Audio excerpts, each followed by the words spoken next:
Hello everyone, good evening, welcome to Shiksha विधि।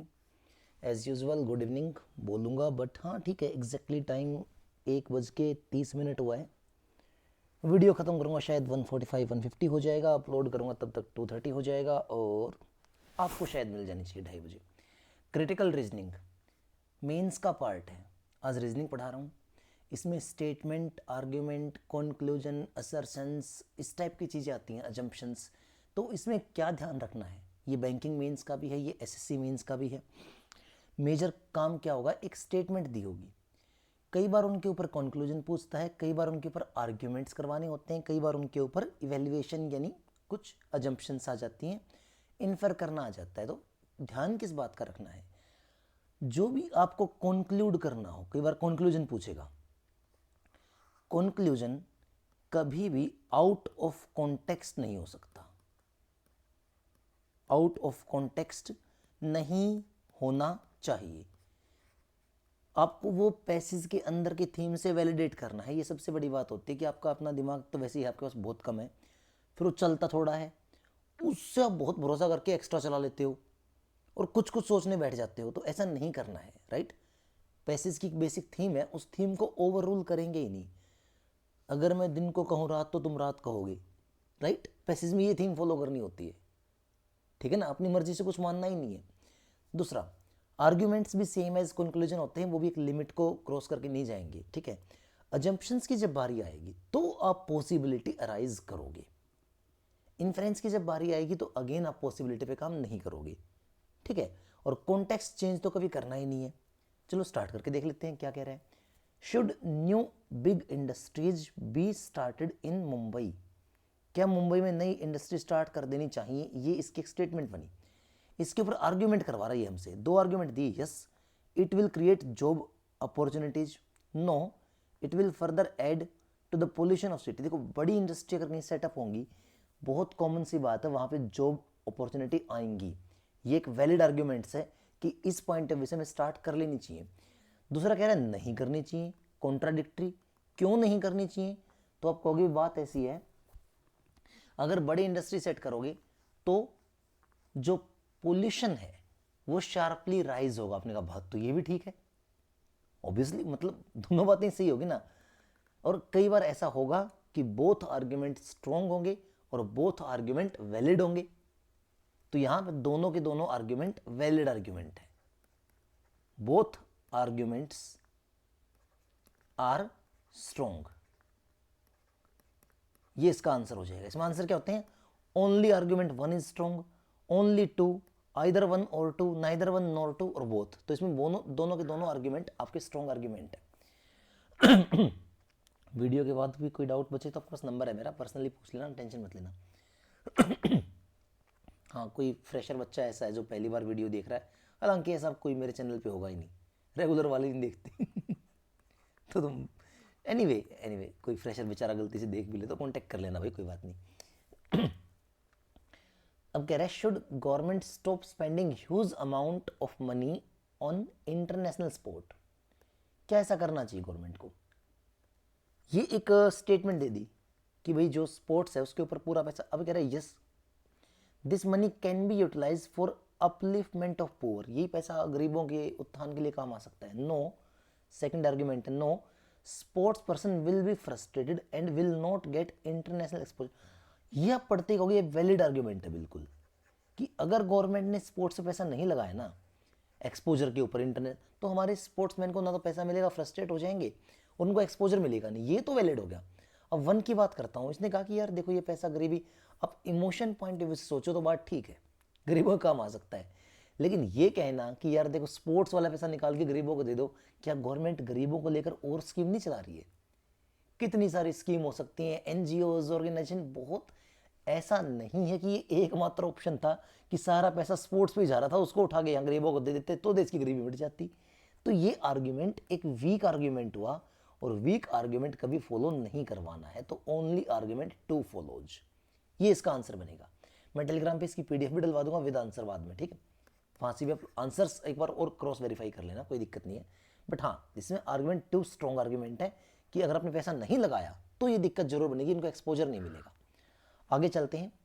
पढ़ो statement जल्दी से, रीड आउट फास्ट किया करो हमेशा और कमेंट कर दिया करो बेवकूफ़ों। Should the oil companies be allowed to fix the price of petroleum product depending upon the market condition? Market condition को देखते हुए क्या हमें अथॉरिटी दे देनी चाहिए, हमने पेट्रोलियम प्रोडक्ट का प्राइस वो लोग फिक्स कर दें ऑयल कंपनीज? इसने कहा yes, this is the only way to make the oil companies commercially viable. भाई ये एकमात्र तरीका है जिससे ऑयल कंपनीज कमर्शियली वायबल। ये क्या बात हुई भाई, किसी ऑयल कंपनी को याद कर लो, ओएनजीसी है या कोई और है यार, क्या एकमात्र यही तरीका है और कोई तरीके हो ही नहीं सकते उनकी वैल्यू बढ़ाने के? आपने कहा देखो ये वन ऑफ द वे होता तो हम इसको अजम्पशन मान लेते, ये कह रहे हैं एकमात्र तरीका वीक आर्ग्यूमेंट हो गया भाई, ये एकमात्र तरीका तो नहीं हो सकता। अब कह रहे हैं no, this will put additional burden on the retail prices of essential commodities and will cause a lot of hardship to the masses. देखो ये बात सही है, आपको किसी सर ऐसा कर दिया, अगर हमने अलाउड कर दिया इनको, तो ये पेट्रोल का प्राइस मार्केट कंडीशन से बढ़ा देंगे। लेकिन पेट्रोल वगैरह के प्राइस बढ़ना अकेली चीज़ तो नहीं है, ट्रांसपोर्टेशन महंगा होगा, बाकी कॉस्ट बढ़ेंगी, तो जो असेंशियल कमोडिटीज़ हैं अपनी, उनकी कॉस्ट और शार्पली राइज हो जाएगी। तो ये आर्ग्यूमेंट स्ट्रॉन्ग आर्ग्यूमेंट है, तो सेकंड फॉलो होगा। ये अजम्पशन हो सकती थी अगर वन ऑफ द पॉसिबिलिटी बनती तो, ये तो ओनली कह दिया, ओनली कहती रिजेक्ट होगी ये चीज़। तो statement, should there be a maximum limit for the number of minister in central government. अब जानते हो सेंट्रल गवर्नमेंट के पास अभी लिमिट है 15% की, जो कैबिनेट मिनिस्टर ये लोग बनाते हैं। तो कह रहा है क्या ये लिमिट होनी चाहिए? पहला कह रहा है no, the political party in power should have the freedom to decide the number of minister to be appointed. Second कह रहा है यस, लिमिट तो होनी चाहिए। क्यों होनी चाहिए? अब रीजन बता रहे हैं कि जो number of minister should be restricted to a certain percentage. ऐसा क्यों? क्योंकि पार्लियामेंट में अननेसेसरी एक्सपेंडिचर बढ़ेगा अगर हमने ये किया तो। देखो ये बात तो सही है, जितने ज़्यादा मिनिस्टर्स होंगे उतना ज़्यादा एक्सपेंडिचर राइज होगा, ये आर्ग्यूमेंट बिल्कुल वैलिड है। और अननेसेसरी होगा अगर आपने बहुत ज़्यादा ठूस दिए तो। वन कह रहा है कि यार देखो लिमिट तो होनी नहीं चाहिए, क्योंकि पॉलिटिकल पार्टी के पास ये पावर हो, जो पावर के अंदर है, फ्रीडम होनी चाहिए। भाई इंडिया एक, ये इंडियन बात हो रही है, डेमोक्रेटिक कंट्री है। डेमोक्रेटिक कंट्री के अंदर आप एक पार्टी को फ्रीडम नहीं दे सकते कि जो उसका मन करे वो करेगी। अब आप ये मत कहना सर वास्तविकता में ऐसा ही होता है, भाई मुझे घर से उठा के ले जाएंगे ज़्यादा बोलूँगा तो। मैं सिंपल भाषा में कह रहा हूँ, अपने इमोशन को साइड में रखना, ठीक है, इमोशन साइड में रखना, आर्ग्यूमेंट पॉइंट ऑफ व्यू से सोचना। खाली जो स्टेटमेंट दी है और वो ये कह रही है कि यस, इस कंट्री में इस टाइप की फ्रीडम अलाउड नहीं की जानी चाहिए, ठीक है ना। तो on those condition argument one कैसा हो जाएगा? वीक आर्ग्यूमेंट, कि आप फ्रीडम देने की बात करो एक पार्टी को, वो सही नहीं है। अभी कोर्स ऑफ एक्शन है। कोर्स ऑफ एक्शन में क्या होता है, एक पॉसिबल सिचुएशन आपको दी गई है, उस सिचुएशन में आपको क्या एक्शन लेना चाहिए ये सोचना है। तो कोर्स ऑफ एक्शन भी कंसिडरेशन बेस होगा, ये ध्यान रखना। जिस टाइप की सिचुएशन डिफाइंड ही नहीं है, कुछ वैसा एक्शन लेना, या फिर कोई ऐसा एक्शन लेना जो प्रैक्टिकली पॉसिबल नहीं या जेन्युइन नहीं, वो दो चीज़ आप रिजेक्ट करोगे। There has been huge surge in the Covid cases, लगातार कोविड केस बढ़ रहे हैं, बट कुछ मेडिसिन रिटेलर्स ऐसे हैं जो ब्लैक मार्केटिंग कर रहे हैं मेडिसिन की और मेडिकल के इक्विपमेंट की। तो अब क्या एक्शन लोगे? Government should take proper legal action against them. अपने का बात तो ठीक है, ये तो कोर्स ऑफ एक्शन होगा बिल्कुल, कि गवर्नमेंट को लीगल एक्शन ले। All those black marketers should be hanged, भाई फांसी लटका दो सबको। अब कहोगे सर बात तो बढ़िया एक नंबर की, सबको फांसी लटका दो, बट ठीक है यार ये जेन्युइन आर्ग्यूमेंट नहीं है, तो ये कोर्स ऑफ एक्शन आप नहीं ले सकते। इन द डेमोक्रेटिक कंट्री आप ये नहीं कह सकते कि चलो फांसी लटका देते हैं, डिक्टेटरशिप नहीं है हमारे यहाँ पे। तो आप ये कहोगे ये कोर्स ऑफ एक्शन नहीं हो सकता, फांसी नहीं लटका सकते इनको। Government should fix the rate of medicine and medical equipment, ये सबसे जेन्युइन एक्शन होगा। क्यों ना गवर्नमेंट एक रेट फिक्स कर दे, बोल दे इतने प्राइस से ऊपर नहीं बेचोगे, एमआरपी हो गया, इससे ऊपर बेचोगे तो आपके ऊपर लीगल एक्शन लिया जाएगा। तो इसमें क्या होता है कि फर्स्ट, क्योंकि लीगल एक्शन की टर्म है जो जेन्युइन है, तो argument course of action 1 and course of action 3 follows, 1 और 3 दोनों फॉलो हो जाएंगे। नेक्स्ट आर्ग्यूमेंट आगे फिर से, should only reputed NGOs be authorised to distribute commodities to the public under the programme of public distribution system. NGO जो अच्छी reputation वाले, क्या केवल उनको देना चाहिए? कह रहा है हाँ। क्यों देना चाहिए? क्योंकि जितना आपका मतलब रेपुटेड एनजीओ बनेगा बेनिफिशियली, वो इफेक्टिवली उतना ही अच्छे से जो ब्लैक मार्केटिंग की प्रॉब्लम वगैरह है और चीज़ें हैं इनको डील करता रहेगा। आपने कहा ये बात तो ठीक है। दूसरा कह रहा है हाँ, क्योंकि NGO have helped government on many many occasion. यार ये गलत बात है, ठीक है।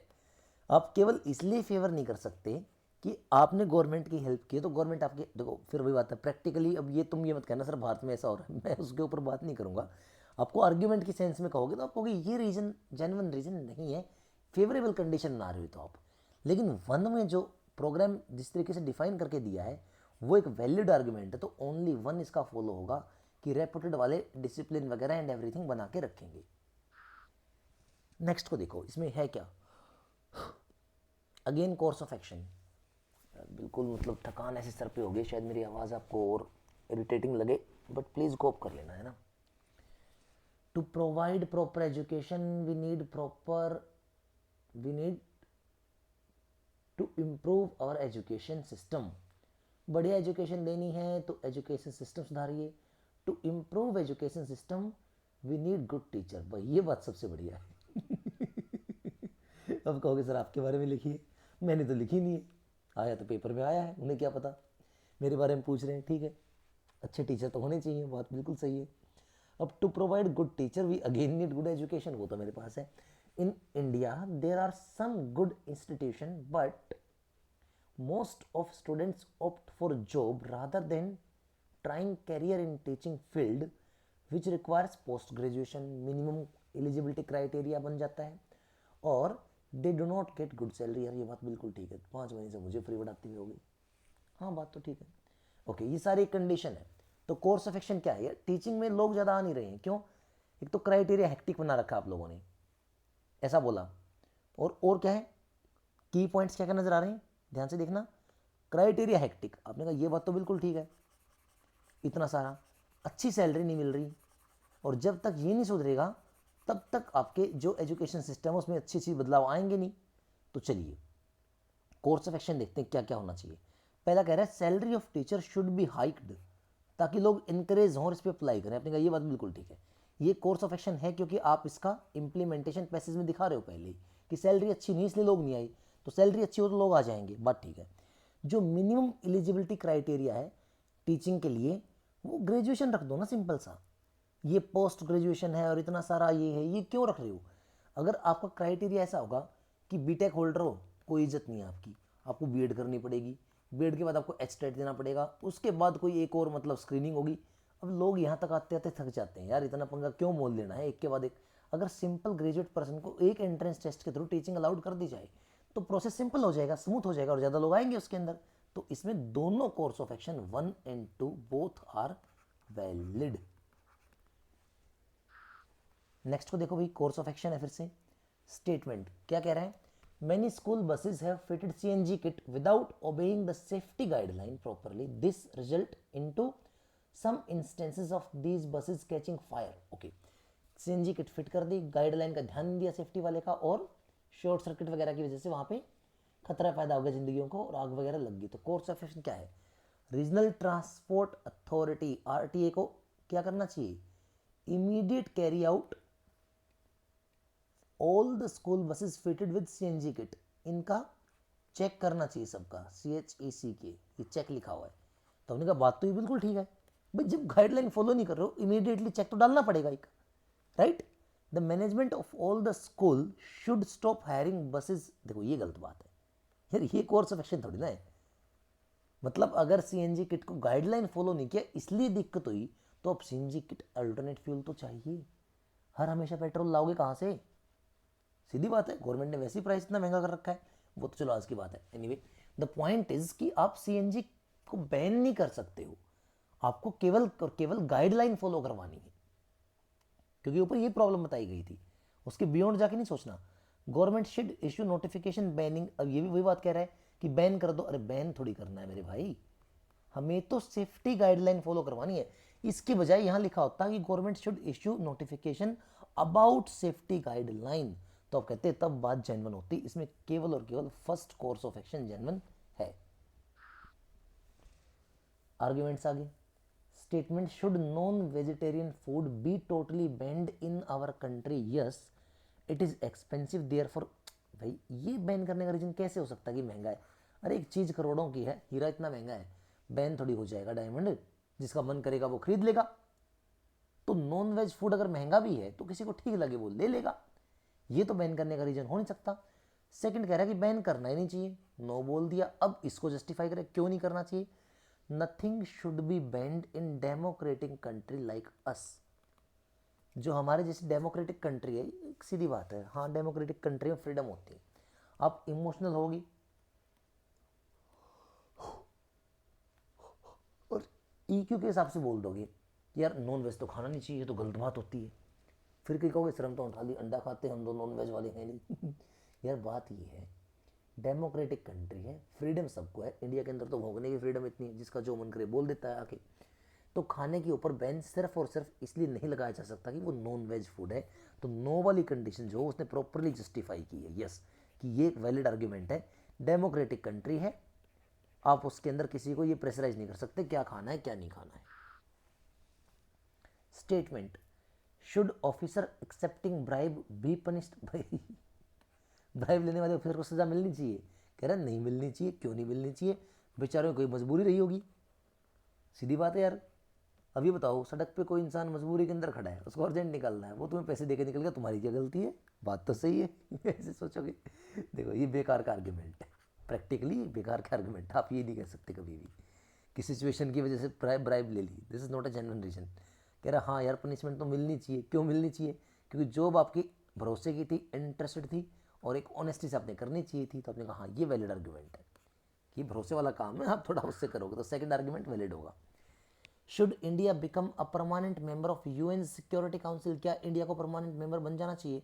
Yes India has emerge as a country which loves peace and amity. बात बिल्कुल ठीक है कि इंडिया को बन जाना चाहिए, क्योंकि हमारी कंट्री इमर्ज हो क्या रही नए तरीके से, बिल्कुल एक पावर के रूप में, शत्रुता को हटाकर मित्रता के रूप में, पीस के रूप में, तो अब बन जाना चाहिए। अब कह रहे हैं नहीं नहीं नहीं बनना चाहिए। सेकंड वाले आर्ग्यूमेंट में क्यों नहीं बनना चाहिए? हम पहले अपने गरीबी के, यार देखो ये फिर से वही बात है ना, आप इमोशनल होकर सोचते हो तो बात ठीक लगती है, पर यूएन सिक्योरिटी काउंसिल का मेंबर बनना, उसमें कोई ऐसा क्लोज थोड़ी साइन कर लेगा कि अगर हम यूएन सिक्योरिटी मेंबर काउंसिल बन गए तो हम गरीबी नहीं हटाएंगे देश की। ये गरीबी सिर्फ इसलिए नहीं हट रही है क्योंकि हम यूएन सिक्योरिटी काउंसिल में जा रहे हैं। तो ये तो बेवकूफ़ वीक आर्ग्यूमेंट हो गया ना, एक बेवकूफ़ी वाला बिल्कुल ही। ये जेन्युइन रीजन नहीं बना नो करने का। कोई और ढंग का रीजन देते नो करने का। पुवर्टी का रीजन हो सकता है नो करने का। फिर कह रहा हूँ EQ इमोशनल क्वेश्चन का इस्तेमाल मत करना, IQ का इंटेलिजेंस क्वेश्चन का इस्तेमाल करना।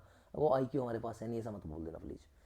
Statement should the person below age of 18 years to be allowed to join armed force. पहला आर्ग्यूमेंट है नो।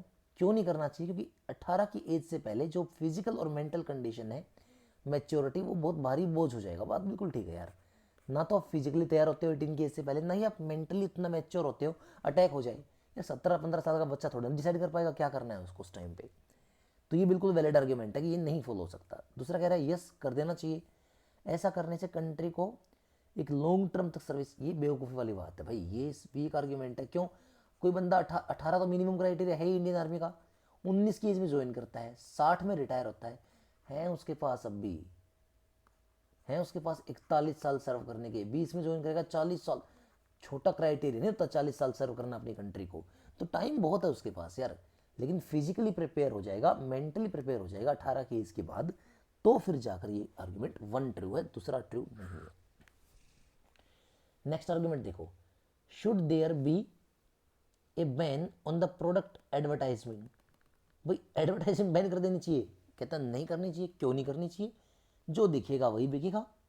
जब तक आप प्रोडक्ट को एडवर्टाइजमेंट के अंदर नहीं डालोगे, आपके बेटर वो प्रोडक्ट के कंपटीशन सोल्ड आउट नहीं होंगे, सीधी बात है। तो आपने कहा हाँ इवन तो बड़ा वैलिड आर्ग्यूमेंट है, मुझे ही देख लो। जरूरत पड़ने पर रीजनिंग करवा दी, जरूरत पड़ने पर इंग्लिश करवा दी, मैथ पूरा पढ़ा दिया मेंस का फ्री में। मार्केटिंग है नहीं, तुम लोग सीरियसली नहीं रहे हो, हल्के में ले रहे हो। ये तो होता ही है ना। आपको आप तो दिल पे लेगी। तो क्या करें, और बात तो सत्य है। तो ओके, तो पहला आर्गुमेंट वैलिड हो गया भाई, सीधी बात है, मार्केटिंग में दिखावा नहीं करोगे, शो ऑफ नहीं करोगे, क्वालिटी नहीं दिखाओगे तो बिकेगा नहीं प्रोडक्ट। दूसरा कह रहा है यस, क्योंकि मार्केटिंग पे आप पैसा स्पेंड करोगे, वो पैसा खुद से तो निकालोगे नहीं, ये इन्फ्लेशन को बढ़ाएगा, कॉस्ट ऑफ प्रोडक्ट राइज हो जाएगी। अपने का वैलिड आर्गुमेंट ये भी है, जेन्युइन है। तो इसमें argument 1 argument 2 both are valid.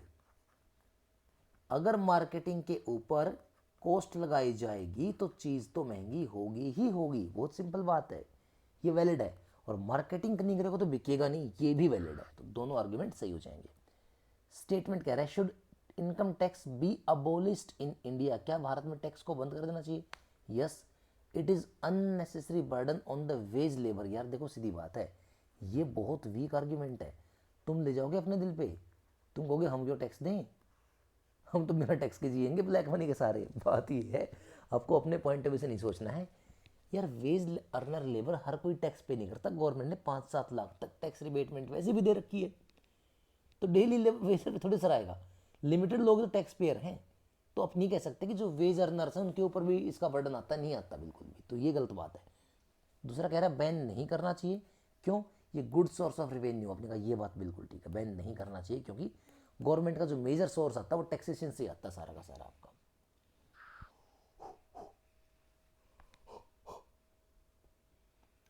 India need so many plan for development, does India need so many plan for development, क्या डेवलपमेंट के लिए प्लान चाहिए? पहला कह रहा है यस, प्लानिंग के बिना तो, प्रॉपर प्लानिंग के बिना कुछ पॉसिबल है ही नहीं। आपने कहा बात बिल्कुल ठीक है, हम प्रिपरेशन करते हैं, मुंह उठा के कुछ भी करने लग जाते हैं, 5 महीने बाद पता चलता है ऐसे तो बात बनेगी नहीं, प्लानिंग की तो जरूरत थी। बात तो सही है, तो ये एक वैलिड आर्ग्यूमेंट हो गया। दूसरा कह रहा है no too much time money and energy. अरे यार कितनी बेवकूफ़ी वाली बात है हम प्लानिंग के बिना कैसे मान लेंगे भाई कुछ प्लान सक्सेसफुल हो सकती है चीज़ें? तो कह रहा है प्लानिंग ही मत करो, क्योंकि इसमें एनर्जी लगेगी, टाइम लगेगा, पैसा लगेगा। अरे भाई कुछ भी मतलब, प्लानिंग करनी पड़ेगी, ना करने से काम नहीं चलेगा। अगेन कोर्स ऑफ एक्शन आया, एक लंबी सी लानी दी, मैनेजमेंट दिया है XYZ का, किसी कंपनी का है, उसको रिसीविंग क्या हो रही है? Constant complaint complaint complaint complaint complaint complaint, शिकायतें आई जा रही हैं बार बार, बहुत ज़्यादा आ रही हैं। किस किस के? पुअर मैनेजमेंट है, HR की मतलब कंडीशन ठीक नहीं है, लेवल ऑफ कंपनी में बहुत सारे इश्यूज हैं, कॉन्फ्लिक्ट राइज हो रहे हैं, इनसे इन्वायरमेंट वगैरह ठीक नहीं बन रहा है, पर्सनैलिटी बिल्डिंग पे इफेक्ट आ रहा है, इतनी सारी कंप्लेंट्स आ रही है। तो पहला कह रहा है क्या course of action? Replacing the HR personal with HR management software. ये है बेवकूफ़ी वाली बात। अगर कोई चीज़ खराब है तो आप क्या करोगे? Improve, you will not replace. आप कहोगे सर देखो हमारा मोबाइल टूट जाए दूसरा दे आते हैं, हम मारते हैं रिप्लेस। भाई तुम फिर से ले जाते हो दिल पे। अगर किसी बंदे की औकात 50,000 लगाने की नहीं है तो वो 2,000 लगा के मोबाइल ठीक कराएगा, इंप्रूव करवाएगा कंडीशन को। तो चीज़ का डैमेज होना मतलब उसको इंप्रूव करवाना, ना कि उसको रिप्लेस कर देना। रिप्लेस करना इज नॉट अ सॉल्यूशन। नया आएगा तो क्या गारंटी है वो ठीक आएगा? कहीं बताया है? नहीं ना। जब वो डिफाइंड नहीं तो कैसे मान लेंगे? तो फर्स्ट हो गया वीक। सेकंड क्या कह रहा है? डेवलप करो इफेक्टिव सिस्टम को प्रोग्रामिंग के अंदर, जो गाइडलाइन पे ध्यान दे, गाइडेंस को समझे, कम्युनिकेशन वगैरह पे काम करे। आपने कहा ये बात बिल्कुल ठीक है, ये है वैलिड आर्गुमेंट हमारा, कि हमें इफेक्टिव सिस्टम बनाना होगा जिसके अंदर हम कमर्शियल कंडीशन से लेके हर चीज़ पे ध्यान रखें। फिर से कोर्स ऑफ एक्शन आ गया। अब मात्र 2 मिनट की वीडियो रहती है। There has been significant drop in the water level of all the lakes, जो पानी सप्लाई करते हैं शहर को। क्यों हुआ ऐसा? बहुत सारे रीज़न हुए। पोल्यूशन, रेनफॉल कम हो गया, ये आपकी जो लेक थी वो सूखने लगी क्योंकि मेंटेनेंस अच्छी नहीं हो पाई, और एनिमल वगैरह बर्ड्स वगैरह भी थोड़ा सा अपना वो मतलब यूज़ करते रहे, तो ऐसा कुछ कंडीशन बन गया overall. Course of action, water supply authority should impose a partial cut in supply to tackle the situation. तो कई लोग इसको ना नेगेटिव मान लेते हैं, नहीं नहीं ये बहुत पॉजिटिव एक्शन है, और ये एक वैलिड आर्ग्यूमेंट तो नहीं, वैलिड कोर्स ऑफ एक्शन है। ये अपने गर्मियों में कितनी बार तो आप देखते हो यार, आप खुद ही बताओ ना, ऐसा नहीं होता जब पावर की बहुत नीड होती है हर जगह, अचानक पावर का लोड इतना बढ़ जाता है, तो क्या करते हैं पावर बिजली डिपार्टमेंट वाले?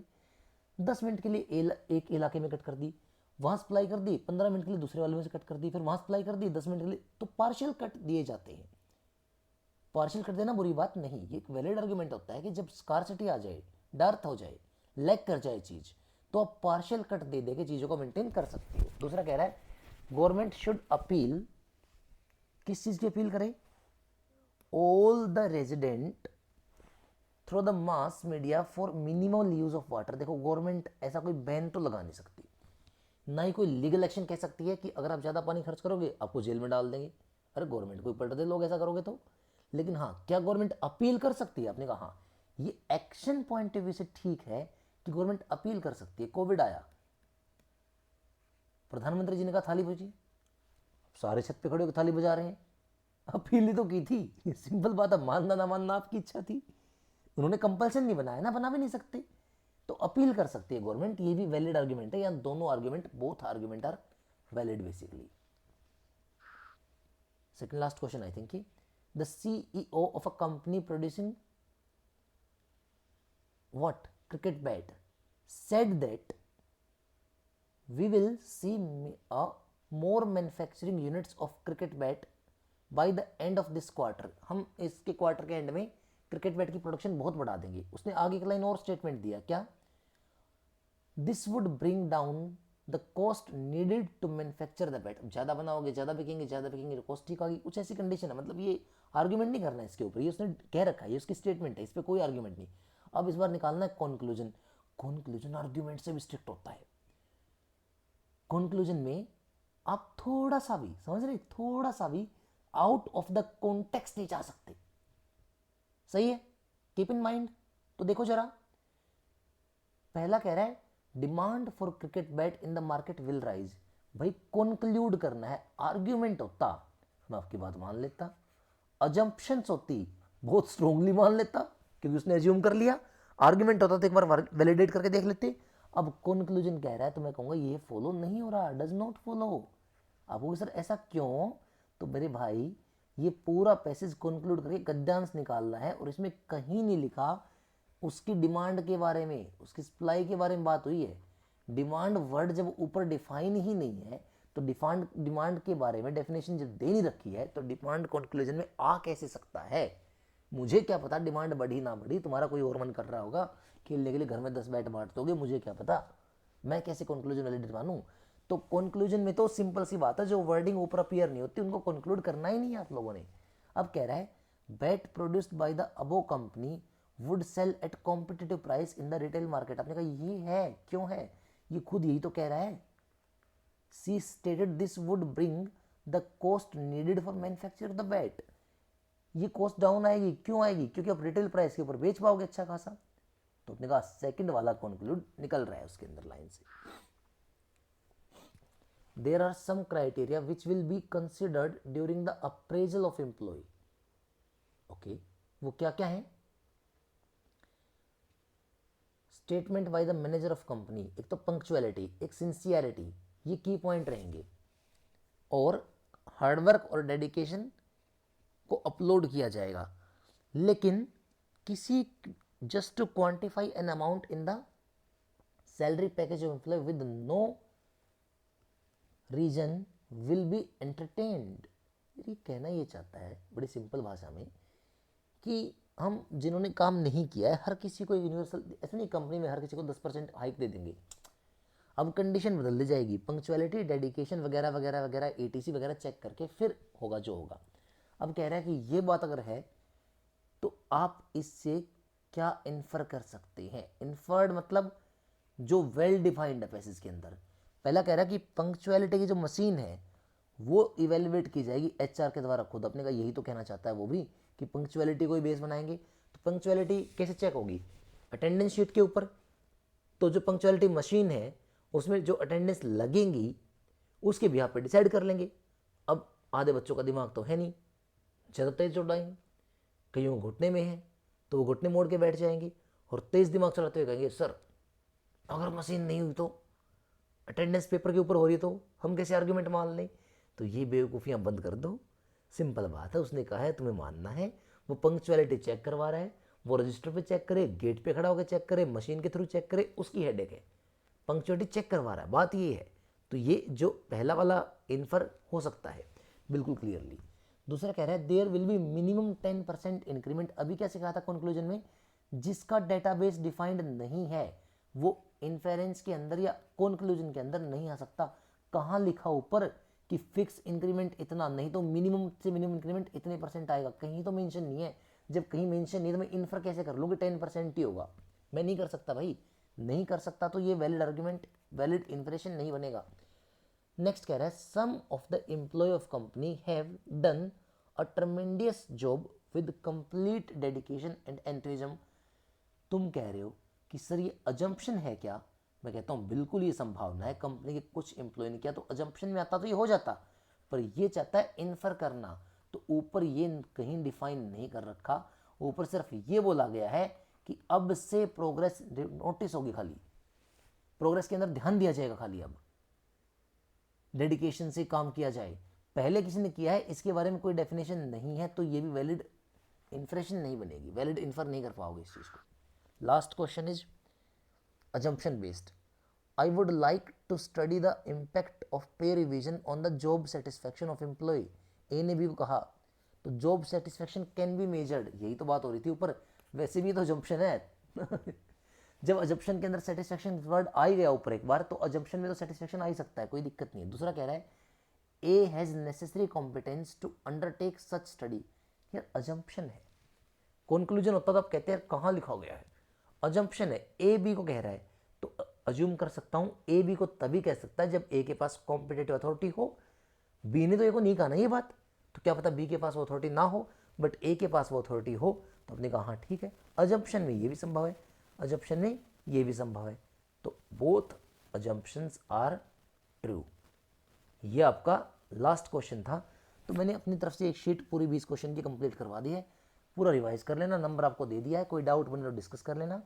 नेक्स्ट कोशिश करता हूँ केसलेट की वीडियो भी कल शाम तक अपलोड कर दूँ। नींद में बिल्कुल सर घूम रहा है भाई, कसम से बिल्कुल घूम रहा है, और सो अब भी नहीं पाऊँगा, सुबह 7 बजे क्लास लेनी है ये आपको पता है। अब पता नहीं 3 बजे पढ़ूँगा 5 बजे उठना है, ऐसी ज़िंदगी होगी तुम्हारे चक्कर में मेरी।